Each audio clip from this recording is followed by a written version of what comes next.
مولانا رومی کو اس کے بعد سے وہ ان کے فراق میں پاگل ہو گئے. وہ ہر وقت انہی کی فراق میں ان کو ڈھونڈنے کے لیے نکل رہے ہیں، ان کے ڈسائپلز، اور ان کی ہی صحبت میں جا کر کے وہ مولوی ریئل معنوں میں، جن کو ہم آج مولانا جلال الدین رومی کے نام سے جانتے ہیں، جن کے نام پر ایک سیکٹ ہے، جن کا عرس کونیا میں ہوتا ہے ٹرکی میں، ساری دنیا بھر کے لوگ وہاں آتے ہیں، عقیدت مند آتے ہیں.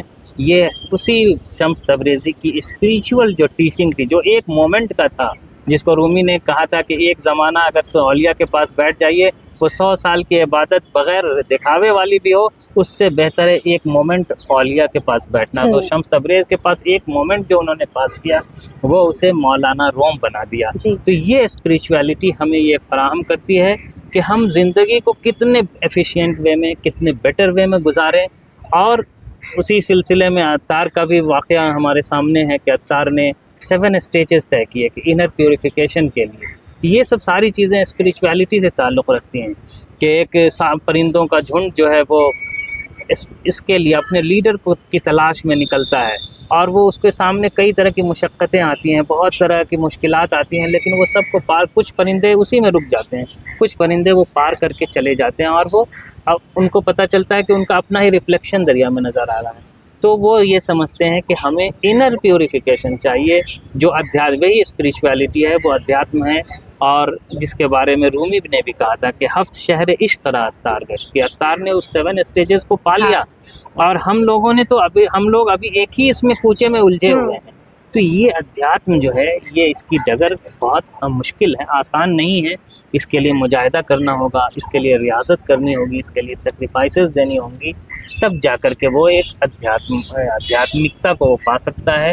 وہ اسپریچویلٹی، اسپریچول کانشیسنس اس کے اندر آ سکتی ہے. سر یہاں پہ جیسے آپ نے ذکر کیا اسپریچول اویکننگ کا ایک طرح سے، تو اسپریچول اویکننگ کی جب بات آتی ہے تب یونٹی بھی آپ کی سامنے آئے گی، تب ہمارا یوتھ بھی ہمیں دکھتا ہے جو کہ آج کل ڈپریشن سے جوجھ رہا ہے. بہت مینٹل پیس جو ایک ضرورت ہوتی ہے ہیومن کو، وہ ہم کھو چکے ہیں سفلتا کی دوڑ میں کہیں نہ کہیں. اس چیز کو واپس کیسے پایا جا سکتا ہے؟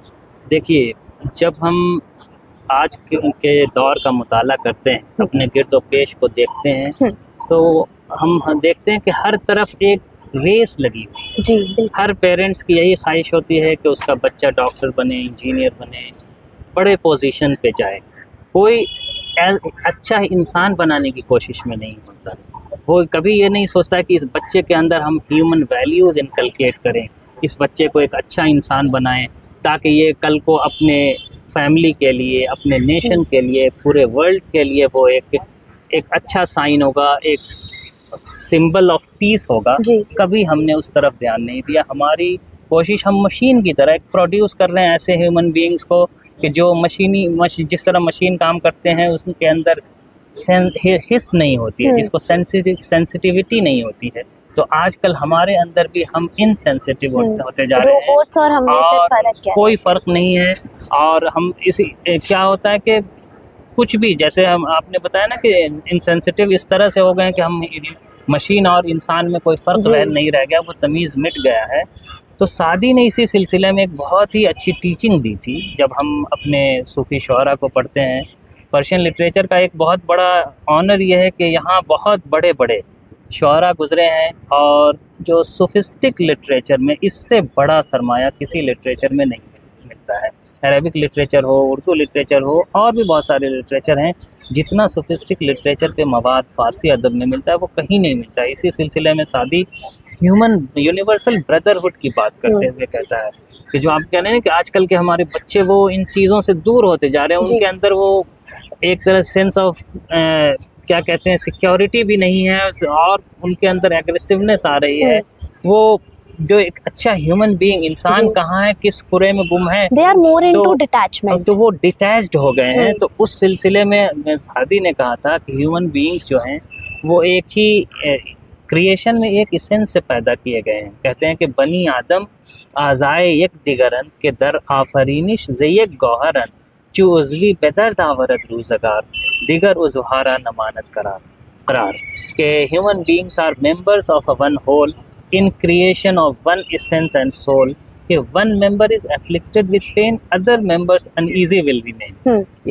تو اس کے بعد جو اصل میسج کی طرف آتے ہیں، کہتے ہیں کہ تو کز رنج دیگران بی غمی نہ شاید کہ نامت نہ انداز ہے، کہ if you are indifferent to human pains you don't deserve to be called human being. آج دیکھیے کہ ہر طرف قتل و غارت کا بازار کر رہے ہیں ہم، لوگ ایک دوسرے کے خون کا پیاسا ہے، کہیں شانتی نہیں ہے، ہر طرف لوگ ایک ریئل ہیپینس کی تلاش میں ہیں، وہ سوچتے ہیں کہ کسی ہم سیکلوڈیڈ پلیس پہ چلے جائیں جہاں ہمیں ایک شانتی مل جائے.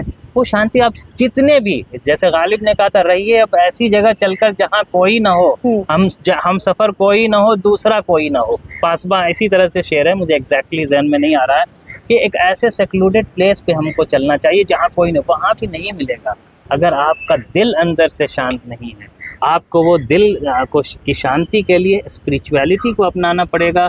جو اسپریچول ٹیچنگس ہیں ہمارے ماسٹرز کی، انہوں نے، اب جیسے ابو سعید ابو الخیر ایک بہت بڑے صوفی سینٹ تھے جن کی شاعری، جن کے کوارٹرنس وغیرہ کافی فیمس ہیں، انہوں نے کیا کہا کہ تصوف یکسو نگریستن و یکساں زیستن است، کہ تصوف کیا ہے کہ ایک طرف دیکھنا اور ایک جیسی زندگی گزارنا ہے.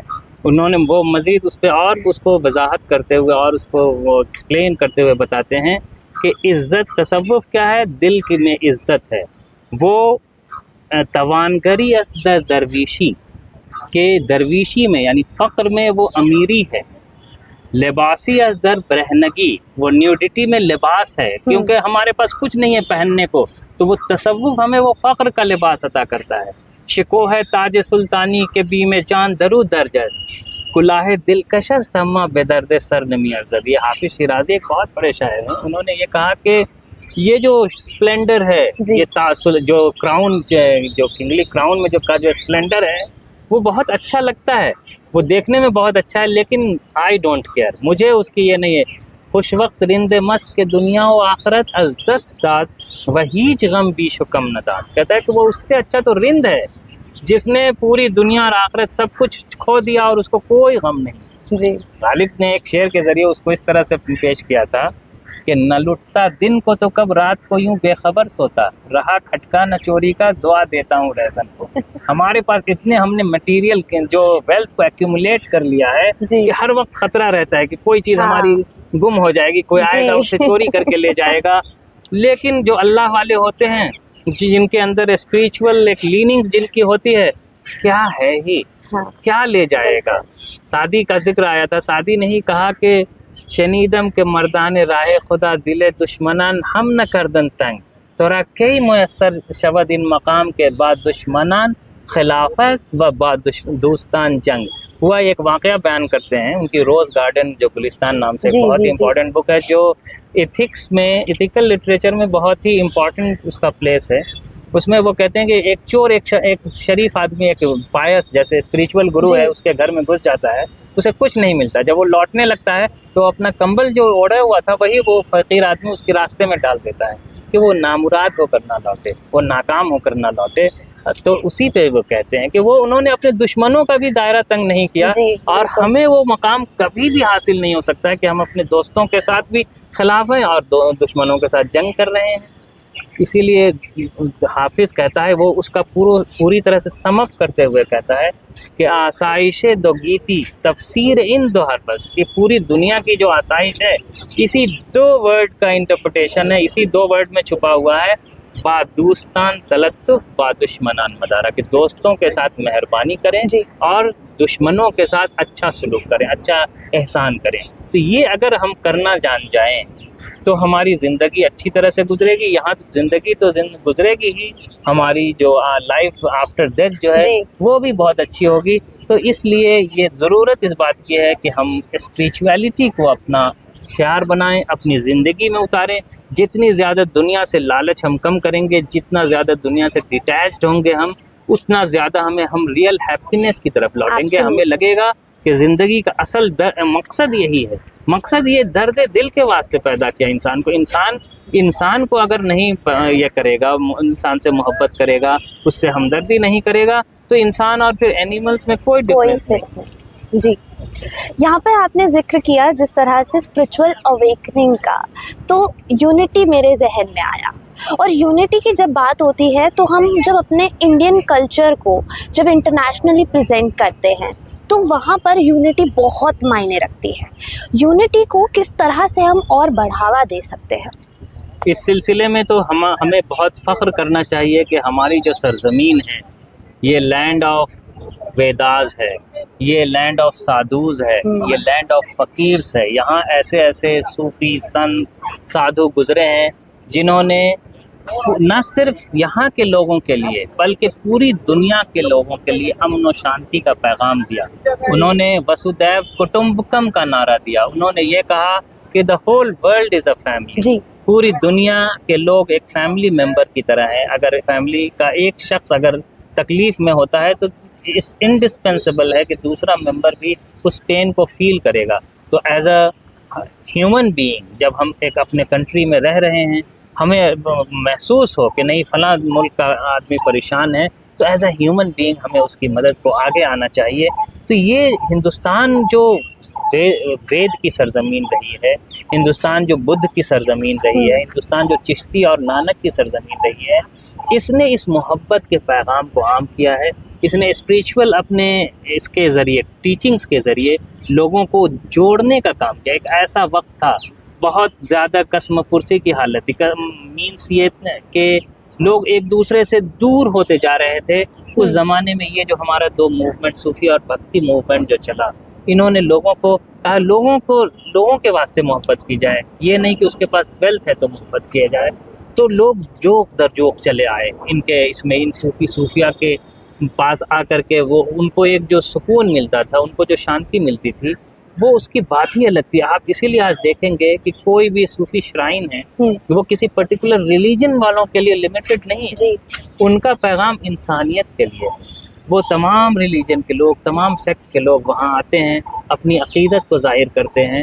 اور یہ صرف یہ نہیں کہ وہ وہاں آ کر کے وہ اپنی آدھیاتمکتا کو پاتے ہیں، اپنے اسپریچول جو اس کو ان کو اسپریچول ڈائٹ میں اسپیٹیبل ڈائٹ ملتی ہے اسپریچولیٹی کی، ایسا نہیں ہوتا ہے. بلکہ اس کے ذریعے وہ ایک دوسرے سے قریب ہوتے ہیں، لوگوں کے ساتھ ان کا جو اختلاط ہوتا ہے، ملنا جلنا ہوتا ہے، اس سے ایک جو کمپوزٹ کلچر جو ہے جس کے لیے ہندوستان جانا جاتا ہے. ہندوستان کی جو تہذیب ہے وہ گنگا جمنی تہذیب ہے.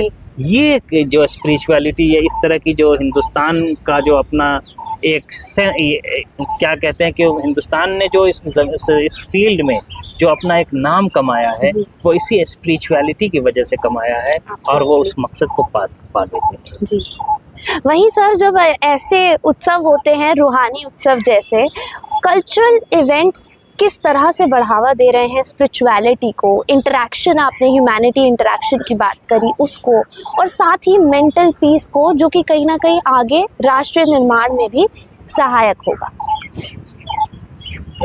کچھ چیزیں میں اور اس کو ڈیٹیل میں بیان کرنا چاہتا ہوں، اس سوال کو بھی لوں گا ساتھ ساتھ، کیونکہ ہم جب دیکھتے ہیں کہ یہ اتنا اس کا کینوس اتنا وسیع ہے، اتنا پھیلا ہوا ہے کہ اس کو شبدوں میں اس کو نہیں بیان کیا جا سکتا ہے، اس کو پرویا جا سکتا ہے. ایک تو ہمیں یہ جاننا چاہیے کہ مین از اے سوشل اینیمل، کہ انسان سماج کا ایک فرد ہے اور بغیر سماج کے کبھی وہ رہ ہی نہیں سکتا ہے. اقبال نے اسی کی طرف کہا تھا کہ فرد قائم ربط ملت سے ہے، تنہا کچھ نہیں. کہ ملت جو کمیونٹی سے ہی ایک انڈیویجول تیار ہوتا ہے، اگر کمیونٹی نہیں ہو تو انڈیویجول بھی نہیں ہوگا. تو یہ روحانی اتسو اور اس طرح کے جو پروگرام ہیں یہ آج کے اس دور میں بہت اہم ضرورت ہے، وقت کی ضرورت ہے. اگر ہم نے اس کو اگنور کیا، اگر ہم نے ایک طرح کی جنہوں نے جو یہ ریسپانسبلٹی لی ہے اور اس کی طرف آگے آئے ہیں وہ ایک ہیومینیٹیرین سروس کر رہے ہیں، اس سے کیا ہوگا کہ لوگوں کے دل جو بہت سارے، جیسے ہم ایک دوسرے کبھی کیا ہوتا ہے کہ کسی شخص کے لیے ایک بھرانتی پیدا کر لیتے ہیں، ہمارے دل میں پہلے سے ہی ایک یہ ہوتا ہے کہ ایزیوم کر لیتے ہیں کہ یہ شخص اچھا نہیں.